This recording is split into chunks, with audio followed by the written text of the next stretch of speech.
Hi friends, welcome back to movie bytes. Friends, మనం చిన్నప్పుడు 7 చేపల కథ విన్నాం కదా. ఇప్పుడు 7 డ్రాగన్స్ అంటే 7 కాకుల కథ విందాము. మూవీ చాలా ఇంట్రెస్టింగ్ గా ఉంటుంది కాబట్టి ఏ మాత్రం లేట్ చేయకుండా వీడియోలోకి వెళ్ళిపోతాము. మూవీ స్టార్ట్ అవ్వగానే దియానా అనే ఒక రాణి అప్పుడే పుట్టిన ఒక బేబీని తీసుకుని వచ్చి లోయలో పడేస్తుంది. అదే టైంకి 7 కాకులు వచ్చి ఆ బేబీని కాపాడుతాయి. కానీ దియానా మాత్రం ఆ బేబీ చనిపోయిందనే భ్రమలో ఉంటుంది. మరి ఆ బేబీ ఎవరు, తన పేరెంట్స్ ఎవరు అనేది తెలుసుకోవాలి కాబట్టి ఫ్లాష్ బ్యాక్ లోకి వెళ్దాము. రాజ్యంలోని ఊరు బయట ఒక గుడిసెలో ఒక లేడీ ఉంటుంది. కానీ అందులో ఒక మంత్రగత్తె ఉంటుందని ఊర్లో ఉన్న వాళ్ళందరూ అనుకుంటూ ఉంటారు. ఎందుకంటే ఆమె మనిషికి కాకుండా ఒక పిల్లికి జన్మనిచ్చిందని వాళ్ళందరూ అలా అనుకుంటూ ఉంటారు. నెక్స్ట్ సీన్ లో అదే విలేజ్ లో బేకరీ నడుపుతున్న మేరీ అండ్ రాబర్ట్ లకి ఒక పాప పుడుతుంది. ఆ పాపకి వాళ్ళు విక్టోరియా అని పేరు పెడతారు. విక్టోరియా ఎప్పుడూ చాలా చలాకీగా ఉంటుంది, అంటే చాలా అల్లరి చేస్తూ ఉంటుంది. తను ఎంత అల్లరి చేసినా కూడా వాళ్ళ పేరెంట్స్ ఆమెను ఒక్క మాట కూడా అనరు. అండ్ వాళ్ళు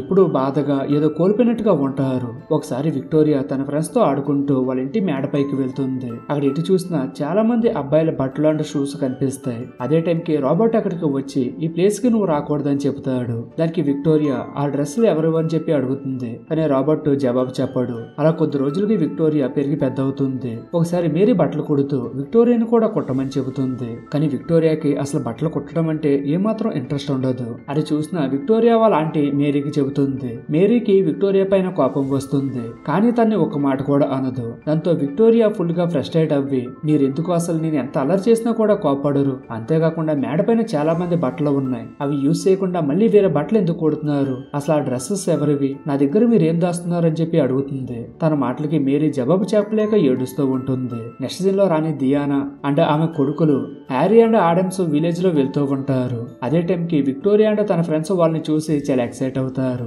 తర్వాత విక్టోరియా ఫ్రెండ్ మాట్లాడుతూ, రాకుమారులు మనలో ఎవరైనా సెలెక్ట్ చేసుకుని మ్యారేజ్ చేసుకుంటే బాగుంటుంది, అసలే మన ఊర్లో 7 అబ్బాయిలు మాయమయ్యారని అంటుంది. దానికి విక్టోరియా మాట్లాడుతూ, ఎవరా 7 అబ్బాయిలు, ఎక్కడుంటారని అడుగుతుంది. దానికి ఆమె ఫ్రెండ్, ఈ క్వశ్చన్ నీకు ఆన్సర్ కావాలంటే ఊరు బయట ఒక మంత్రగత్తె ఉంది, ఆమెను వెళ్లి అడుగు అని చెప్పి చెబుతుంది. దానికి విక్టోరియా ఆ మంత్రగత్తె దగ్గరికి వెళ్లి తనకి వచ్చిన ఆ డౌట్ ను అడుగుతుంది. దానికి ఆ మంత్రగత్తె మాట్లాడుతూ, మిస్ అయిన 7 అబ్బాయిలు ఎవరో కాదు, నీ అన్నయ్యలే, మీ అమ్మ నా దగ్గర ఒక మంత్రం అడిగి తీసుకుంది, ఆమె ఏదైనా కోరుకొని ఆ మంత్రాన్ని చదివితే తను అనుకున్నది జరుగుతుంది, కానీ ఆ మంత్రం ఒక్కసారి మాత్రమే పనిచేస్తుంది, మీ అన్నయ్యలకి ఏం జరిగిందో తెలుసుకోవాలంటే నీకు ఒక మాయా దువ్వుని ఇస్తాను, అది మీ అమ్మ తలలో పెట్టి చూడని చెప్పి ఒక మ్యాజిక్ కోంబుని ఇస్తుంది. విక్టోరియా కోంబుని తీసుకుని వెళ్లి నిద్రపోతున్న టైంలో మేరీ తలలో పెట్టి తన బ్రదర్స్ కి సంబంధించిన రహస్యాన్ని చూస్తుంది. ఇప్పుడు సీన్ ఇంకొక ఫ్లాష్ బ్యాక్ లోకి వెళ్తుంది.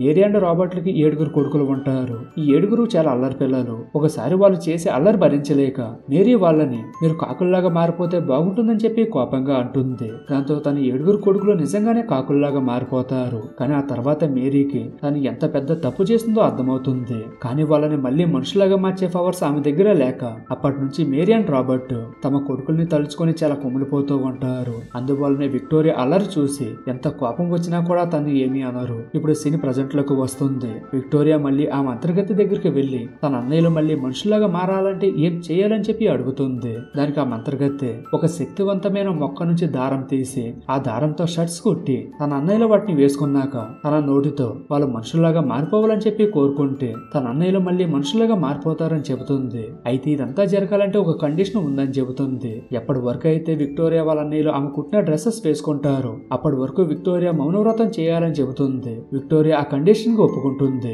ఇంకప్పటి నుంచి ఇంటికి దూరంగా ఉంటూ ఆమె పవర్ఫుల్ మొక్కలను వెతకడంలో బిజీ అయిపోతుంది. అలా మొక్కలను వెతుక్కుంటూ నదిని దాటి చాలా దూరం ప్రయాణించడం వల్ల బాగా అలసిపోయి ఒక గృహంలో నిద్రపోతుంది. కాసేపటి తర్వాత విక్టోరియా నిద్రలేసి చూస్తే అక్కడ 7 అబ్బాయిలు నిద్రపోతూ ఉన్నట్టు కనిపిస్తారు. అప్పుడు విక్టోరియా వాళ్ళని చూసి వాళ్ళ అన్నయ్యలే అనుకోని అందులో ఒక అబ్బాయి తలని నిమురుతుంది. అప్పుడు అబ్బాయి నిద్ర మేల్కోగానే వెంటనే కాకిగా మారిపోతాడు. అది చూసిన విక్టోరియాకి వాళ్ళ అన్నయ్యలు నిద్రలో ఉన్నప్పుడు మాత్రమే మనుషుల రూపంలో ఉంటారని చెప్పి అర్థమవుతుంది. ఆ అబ్బాయిలు కూడా కాకుల రూపంలో ఉన్నా కూడా విక్టోరియా తన చెల్లెలే అని చెప్పి గుర్తుపడతారు. అండ్ అలాగే అప్పటి నుంచి విక్టోరియాకి తోడుగా ఉండడం స్టార్ట్ చేస్తారు. అలా విక్టోరియా మొత్తానికి ఆ పవర్ఫుల్ మొక్కనైతే కనిపెట్టేస్తుంది. కానీ ఆ మొక్కలకి చాలా ముళ్ళులు ఉంటాయి. విక్టోరియాకి ఆ ముళ్ళులు పుచ్చుకొని చాలా బాధపడుతుంది. తర్వాత కాకుల రూపంలో ఉన్న తన అన్నయ్యలను తలుచుకొని నిప్పుని భరిస్తూ ఎలాగోలాగా ఆ మొక్కని తీసుకుని వస్తుంది. వాటి నుంచి దారం తీసే ప్రాసెస్ లో ఫస్ట్ ఆ మొక్కల్ని వాష్ చేసి ఎండలో ఆరబెడుతుంది. అలా ఆమె తన అన్నయ్యలతో కలిసి అక్కడే ఉండిపోతుంది. తనకి ఆకలి వేసినప్పుడల్లా పండ్లవి తింటూ ఉంటుంది.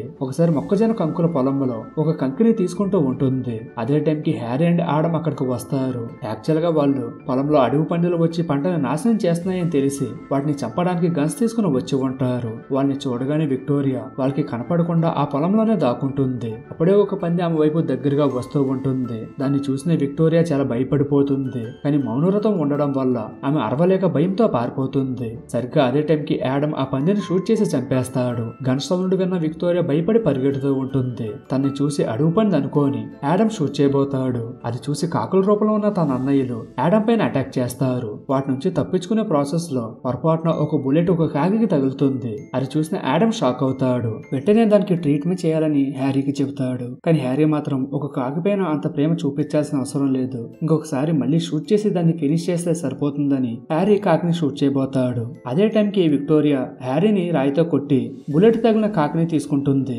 ఆ దేశపు రాకుమారుడైన హ్యారీని ఒక అమ్మాయి రాయితో కొట్టడం వల్ల అతని ఈగో బాగా హర్ట్ అవుతుంది. దాంతో విక్టోరియాను షూట్ చేయడానికి గుర్రం పైన తన వెంట పడతాడు. అప్పుడు ఆడమ్ ఎలాగైనా విక్టోరియాని కాపాడాలని హ్యారీ గుర్రం పక్కన షూట్ చేస్తూ ఉంటాడు. అప్పుడు గుర్రం భయపడి అటు ఇటు పరిగెడుతూ ఉంటుంది. ఈలోగా విక్టోరియా అక్కడి నుంచి పారిపోతుంది. అలా ఆమె పరిగెట్టుకుంటూ మంత్రగతి దగ్గరికి వెళ్లేసరికి చీకటి పడుతుంది. తన చేతిలో ఉన్న కాకి దెబ్బ తగలడం వల్ల అన్కాన్షియస్ అవుతుంది. దాంతో ఆ కాకి మనిషిలాగా మారిపోతుంది. అప్పుడు ఆ మంత్రగత్తె అతనికి ట్రీట్మెంట్ చేసి కాపాడుతుంది. చాలా దూరం నుంచి పరిగెట్టుకుంటూ రావడం వల్ల విక్టోరియా బాగా అలసిపోయి నిద్రపోతుంది. అప్పుడు ఆ మంత్రగత్తె ఆమె తలలో మ్యాజిక్ దువ్వును పెట్టి పొలంలో జరిగిన ఇన్సిడెంట్ మొత్తం చూస్తుంది. కాసేపటి తర్వాత విక్టోరియా నిద్ర లేచి చూస్తే ఆ మంత్రగత్తె నిద్రపోతూ కనిపిస్తుంది. అప్పుడు విక్టోరియా తన దగ్గర ఉన్న మ్యాజిక్ కోంబుని తీసుకొని మంత్రగత్తె తలలో పెట్టి తన గతాన్ని చూస్తుంది. యాక్చువల్ గా మంత్రగత్తె ఎవరో కాదు, ఆ దేశానికి మహారాణి అయిన ఐరా. ఒకసారి ఐరా హస్బెండ్ యుద్ధానికి వెళ్లి చనిపోతాడు. ఆ విషయం ఐరాకి తన ఆడబడుచు అయిన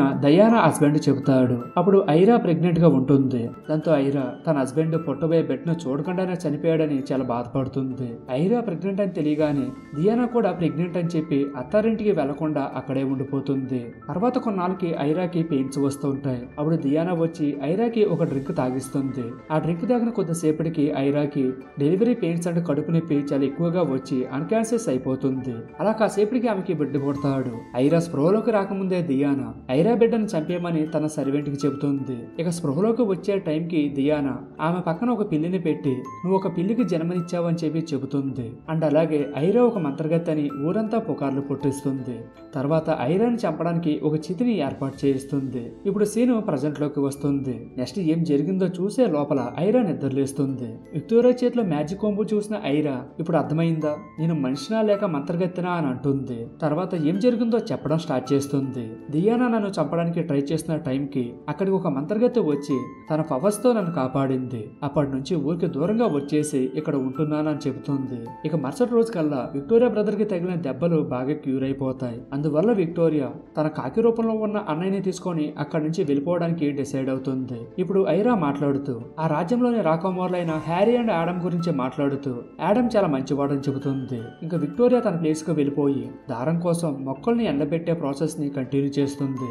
ఒక రోజు ఆడమ్ అనుకోకుండా విక్టోరియా ఇంటి దగ్గరికి వెళ్తాడు. తర్వాత పొలంలో తన తమ్ముడు విక్టోరియాతో రూడ్ గా బిహేవ్ చేసినందుకు తనకి తన తరపున సారీ చెబుతాడు. అలా ఆడమ్ ఆమెతో మాట్లాడుతూ ఉండగా విక్టోరియా ఓన్లీ సైకిల్తోనే మాట్లాడుతూ ఉంటుంది. అది చూసిన ఆడమ్ అలా ఎందుకు చేస్తున్నావు అని అడుగుతాడు. కానీ ఆమె అతనికి ఏమీ చెప్పదు. తర్వాత ఆడమ్ మాట్లాడుతూ ఉన్నప్పుడు తనకి నత్తు వస్తూ ఉండడంతో దాన్ని కంట్రోల్ చేసుకోవడానికి విక్టోరియా అతనికి ఒక టెక్నిక్ చెబుతుంది. అది ఆడమ్ కి బాగా వర్కౌట్ అవుతుంది. దాంతో ఆడమ్ నాకు నీతో ఉంటే చాలా సంతోషంగా అనిపిస్తుందని చెప్పి వెళ్ళిపోతాడు. అప్పటి నుంచి ఆడమ్ అప్పుడప్పుడు విక్టోరియాని కలుస్తూ ఉంటాడు. అలా వాళ్ళిద్దరి మధ్య లవ్ స్టార్ట్ అవుతుంది. ఇక విక్టోరియా మొక్కల నుంచి దారం తీయడం స్టార్ట్ చేస్తుంది. ఆడమ్ కూడా ఆమెకి హెల్ప్ చేస్తూ ఉంటాడు. తర్వాత ఒక రోజు పెద్ద వర్షం వస్తుంది. విక్టోరియా మొక్కలన్నీ తడిచిపోతాయని కంగారుగా ఆ మొక్కలన్నింటినీ బయట నుంచి తెచ్చి ఒక కొండ గృహంలో పెడుతుంది. ఈ ప్రాసెస్ లో ఆమెకి బాగా దెబ్బలు తాకడం వల్ల అలసిపోయి అన్కాన్షియస్ అవుతుంది. అది చూసి కాకుల రూపంలో ఉన్న తన అన్నలు ఆడమ్ దగ్గరికి వెళ్లి ఎలాగోలాగా ఆడమ్ కి అర్థమయ్యేటట్లు విక్టోరియా కండిషన్ గురించి చెబుతాయి. దాంతో ఆడమ్ వెంటనే విక్టోరియా దగ్గరికి వచ్చి ఆమెను తన రాజ్యంలోకి తీసుకువెళ్లి ట్రీట్మెంట్ చేయిస్తాడు. విక్టోరియాని చూసిన దియానా ఇలా ఎవరిని పడితే వాళ్ళని రాజ్యంలోకి తీసుకురాకూడదు, వెంటనే ఆమెని ఇక్కడ నుంచి పంపించేయని అంటుంది. దానికి ఆడమ్ మాట్లాడుతూ విక్టోరియా నాకు కాబోయే భార్య, ఆమె ఇక్కడే ఉంటుందని చెబుతాడు. ఇక్కడ ఆడమ్ దియానాతో మాట్లాడుతున్నప్పుడు నత్తి లేకుండా మాట్లాడేసరికి దియానా సర్ప్రైజ్ అవ్వి ఇదే విషయం అతను అడుగుతుంది. దానికి ఆడమ్ మాట్లాడుతూ అవును నేను ఇప్పుడు నత్తి లేకుండా మాట్లాడగలను, కాబట్టి పెద్ద కుమారుడైన నేనే ఈ రాజ్యానికి నెక్స్ట్ రాజును అవుతానని చెబుతాడు. కాసేపటికి విక్టోరియా స్పృహలోకి వచ్చి తన అన్నలకు షర్ట్స్ కుట్టాలని చెప్పి అక్కడి నుంచి వెళ్ళిపోవడానికి ట్రై చేస్తుంది. కానీ యాడమ్ ఆమె అక్కడి నుంచి వెళ్ళిపోవడానికి అసలు ఒప్పుకోడు. నువ్వు నా పక్కనే ఉంటే నేను చాలా సంతోషంగా ఉంటాను అండ్ నాకు నత్తి కూడా రావట్లేదు, కాబట్టి నువ్వు ఇక్కడే ఉండిపో అని చెబుతాడు. అండ్ ఆమె అడిగిన మొక్కలను కూడా తన రాజ్యానికే తెప్పించి ఆ పని నువ్వు ఎక్కడి నుంచే చెయ్యి అని చెబుతాడు. దాంతో విక్టోరియా చాలా హ్యాపీ అవుతుంది. తర్వాత భోజనం చేసేటప్పుడు యాడమ్ విక్టోరియాని అతని పక్కనే కూర్చోబెట్టుకుని తినమంటాడు. ఇదంతా దియానాకి ఏమాత్రం నచ్చదు. దాంతో దియానా విక్టోరియాని కించపరుస్తూ మాట్లాడుతుంది. అప్పుడు యాడమ్ కి కోపం వచ్చి, విక్టోరియా నాకు కాబోయే భార్య, ఆమెకి రెస్పెక్ట్ ఇచ్చి మాట్లాడండి. నేను విక్టోరియాని పెళ్లి చేసుకోవాలని నేను నిర్ణయం తీసుకున్నాను. రేపే మా ఇద్దరు పెళ్లి జరుగుతుందని చెబుతాడు. అది విన్న దియానా హ్యారీని పక్కకి పిలిచి ఏదో ఒకటి చేసి నువ్వు ఈ రాజ్యానికి మహారాజు కావాలి, యాడమ్ అండ్ విక్టోరియాని ఇక్కడ నుంచి తరిమేయాలని చెబుతుంది. ఇక్కడే మనకి యాడమ్ ఐరా కొడుకని, అందుకే దియానాకి యాడమ్ అంటే ఇష్టం లేదని తెలుస్తుంది. ఫ్లాష్ బ్యాక్ లో ఐరా ప్రెగ్నెంట్ అయినప్పుడు దియానా కూడా ప్రెగ్నెంట్ అని నాటకం ఆడుతుంది కదా. ఐరాకి డెలివరీ పెయిన్స్ వచ్చినప్పుడే తనకి కూడా పెయిన్స్ వచ్చినట్టు యాక్ట్ చేసి ఐరాని అన్కాన్షియస్ చేసి ఆమెకి పుట్టిన యాడమ్ని తన బిడ్డ అని చెప్పి అందరికీ చెప్పి ఉంటుంది. అలా యాడమ్ని తన కొడుకు అని చెప్పి అందరి దృష్టిలో మంచిదానిలాగా యాడమ్ని ప్రేమగా చూసుకున్నట్టు నటిస్తూ ఉంటుంది. అందువల్ల రాజ్యానికి తన కొడుకైన హ్యారీని మహారాజు చేయాలనుకుంటుంది. కట్ చేస్తే యాడమ్ అండ్ విక్టోరియా పెళ్లి జరుగుతుంది. వాళ్ళ పెళ్లిని ఏమాత్రం ఇష్టపడని దియానా యాడమ్ అండ్ విక్టోరియా పైన కపట ప్రేమ చూపిస్తూ వారి సంతోషాన్ని చూస్తూ కుళ్ళుకుంటూ ఉంటుంది. కొన్నాళ్ళకి విక్టోరియా ప్రెగ్నెంట్ అవుతుంది. అండ్ విక్టోరియా తన అన్నలకు షర్ట్స్ కుట్టడం దాదాపు కంప్లీట్ చేస్తుంది. అలా విక్టోరియాకి కూడా 9 months వచ్చేస్తాయి. ఒక రోజు దియానా హ్యారీ దగ్గరకు వచ్చి పక్క రాజ్యంలో స్వయంవరం ఉందని హ్యారీని అటెండ్ అవ్వమని చెప్పి పంపిస్తుంది. మరుసటి రోజు యాడమ్ అండ్ విక్టోరియాలు సరదాగా కబుర్లు చెప్పుకుంటూ ఉంటారు. అదే టైంకి దియానా అక్కడికి వచ్చి హ్యారీ ఏదో ప్రమాదంలో ఉన్నాడు, నువ్వు వెళ్ళి హెల్ప్ చేయని చెప్పి యాడమ్ కి చెబుతుంది. దానికి యాడమ్ విక్టోరియాకి డెలివరీ టైం దగ్గరలోనే ఉంది, ఈ టైంలో నేను తన పక్కనే ఉండాలని అంటాడు. దానికి దియానా ఆమె దగ్గర నేను ఉంటాను, నువ్వు హ్యారీ దగ్గరికి వెళ్ళని చెప్పి పంపిస్తుంది. కొద్ది రోజుల తర్వాత విక్టోరియా తన అన్నల కోసం లాస్ట్ షర్ట్ కుడుతూ ఉంటుంది. అదే టైంకి ఆమెకి డెలివరీ పెయిన్స్ స్టార్ట్ అవుతాయి. దియానా ఫాస్ట్ లో ఐరాకి ఇచ్చినట్టుగానే విక్టోరియాకి కూడా ఒక డ్రింక్ ఇచ్చి తాగమంటుంది. అండ్ అలాగే దియానా వచ్చి విక్టోరియాకి తోడుగా ఉంటానని చెప్పి ఆమె రూమ్ లోనే పడుకుంటుంది. అప్పుడు విక్టోరియా అసలు దియానా మనసులో ఏముందో కనుక్కోవాలని చెప్పి తన దగ్గర ఉన్న మ్యాజిక్ కొమ్ము తీసుకొని ఆమె తలలో పెడుతుంది. అందులో దియానా ఐరాకి చేసిన మోసం మొత్తం తెలుస్తుంది. దాంతో విక్టోరియా చాలా భయపడిపోయి అక్కడి నుంచి వెళ్ళిపోవడానికి ట్రై చేస్తుంది. కానీ దియానా ఇచ్చిన డ్రింక్ వల్ల విక్టోరియా అన్కాన్షియస్ అయిపోతుంది. అలా కాసేపటికి విక్టోరియా ఒక పాపకి జన్మనిస్తుంది. దయానా ఆ పాపని తీసుకుని లోయలో పడేస్తుంది. అదే టైంకి 7 కాకులు వచ్చి ఆ పాపని కాపాడుతాయి. ఈ సీనే మనం మన వీడియో స్టార్టింగ్లో చూసాం.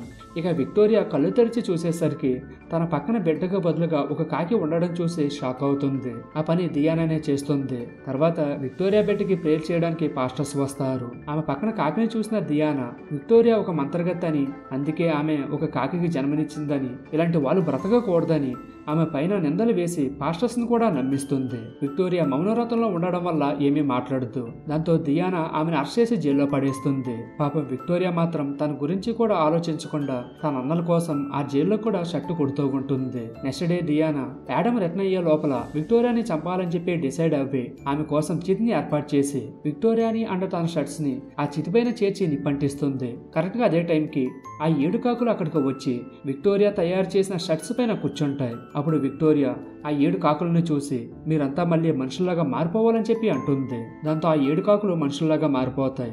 అప్పుడు యాడమ్ కూడా అక్కడికి వస్తాడు. విక్టోరియా బ్రదర్స్ అందరూ కలిసి యాడమ్ కి దియానా చేసిన పాపాలు చెబుతారు. అండ్ అలాగే దియానా తలలో మ్యాజిక్ కొంబు పెట్టి ఆమె గురించి తెలుసుకోమని చెప్పి చెబుతారు. దానికి యాడమ్ ఒప్పుకొని దియానా తలలో కొంబు పెట్టి చూస్తాడు. యాక్చువల్ గా దియానా వేరే దారి లేక యాడమ్ ని తన కొడుకని చెప్పి పెంచుకుంటూ ఉంటుంది. అలా యాడమ్ కి 4 years ఉన్నప్పుడు దియానాకి నిజంగానే ప్రెగ్నెన్సీ వస్తుంది. అప్పుడు యాడమ్ అడ్డు తొలగించుకోవాలని అతను ఆడుకుంటున్నప్పుడు మేడపై నుంచి అతని తలపైన ఒక రాయి వేస్తుంది. కానీ అదే టైంకి దియానా హస్బెండ్ అది చూసి యాడమ్ని పక్కకు పంపించేసరికి ఆ రాయి అతని తలపైన పడి చనిపోతాడు. అది చూసిన యాడమ్ షాక్ అవ్వి అప్పటి నుంచి నత్తినత్తిగా మాట్లాడుతూ ఉండేవాడు. అంతేకాకుండా ఐరా తన కన్న తల్లిని కూడా తెలుసుకుంటాడు. ఇంకా కొద్దిసేపటికి విక్టోరియా బ్రదర్స్ యాడమ్ బెడ్ని తీసుకుని వస్తారు. తర్వాత దియానాని అరెస్ట్ చేసి జైల్లో వేస్తారు. నెక్స్ట్ సీన్ లో విక్టోరియా తన బెడ్ ని తీసుకొని యాడమ్ అండ్ తన 7 బ్రదర్స్ తో కలిసి తన పేరెంట్స్ ని కలుస్తుంది. అలా ఈ మూవీ హ్యాపీగా ఎండ్ అవుతుంది. సో ఇది ఫ్రెండ్స్ ఇవాల్టి వీడియో. ఈ మూవీ పైన మీ ఒపీనియన్ ఏంటో కామెంట్ సెక్షన్లో చెప్పండి. అండ్ అలాగే ఈ వీడియో మీకు నచ్చినట్టయితే లైక్ చేసి మీ ఫ్రెండ్స్ అండ్ ఫ్యామిలీ మెంబర్స్ కూడా వీడియోని షేర్ చేయండి. అండ్ మన ఛానల్ని సబ్స్క్రైబ్ చేసుకోవడం అయితే మర్చిపోకండి. మరొక వీడియోతో మళ్ళీ కలుద్దాం ఫ్రెండ్స్. Thank you. జై హింద్.